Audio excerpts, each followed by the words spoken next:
A nation's sovereignty is only as strong as its currency, and its currency is only as strong as the oil it can buy.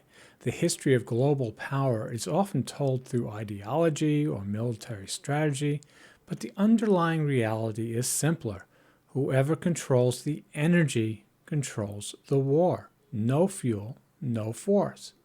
Every fighter jet, every Navy destroyer, every supply chain truck runs on high-density fossil fuels. Technology has allowed us to use these fuels more efficiently, but has not created a substitute. In a conflict, innovation cannot fly a plane. Only oil can. This physical reality creates a fundamental divide between nations that possess energy and those that must compete for it. And for decades, the United States has held an advantage almost no other country shares: the ability to buy oil with its own currency. So we have the petrodollar advantage.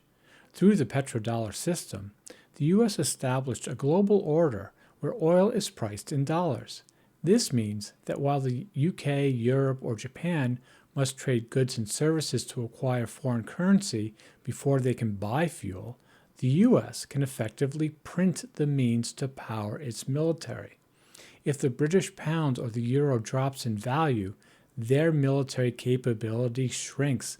Their oil becomes more expensive in real terms.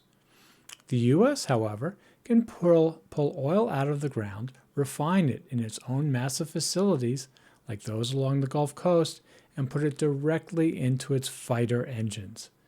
This is why Europe is now living a scenario the U.S. designed for its adversaries. When you no longer need to rely on European service economies for your strategic survival, you no longer need to treat them as equals. American diplomacy has shifted accordingly. Now, the Iran challenge. The current tension with Iran is a direct challenge to this system. Iran is not merely a regional actor. It is a key node in a high-stakes contest between the U.S. and China over energy sovereignty. China imports roughly 90% of its oil, and since 2021, it has become Iran's largest customer, absorbing millions of barrels per day.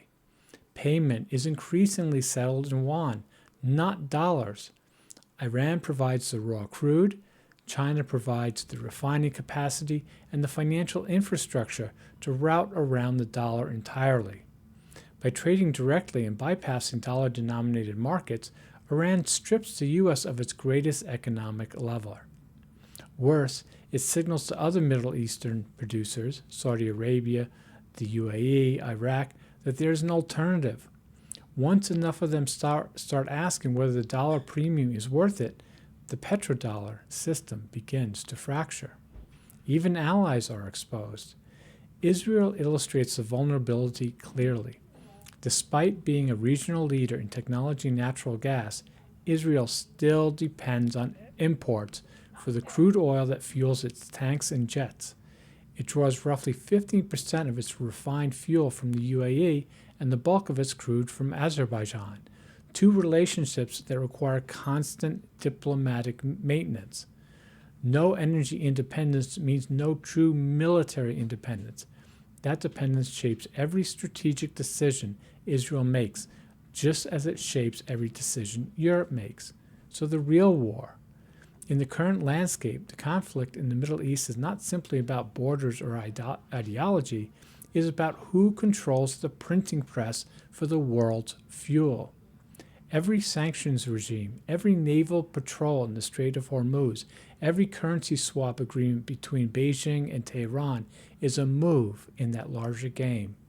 The nation that can print its own oil money does not just win wars, it determines who gets to fight them.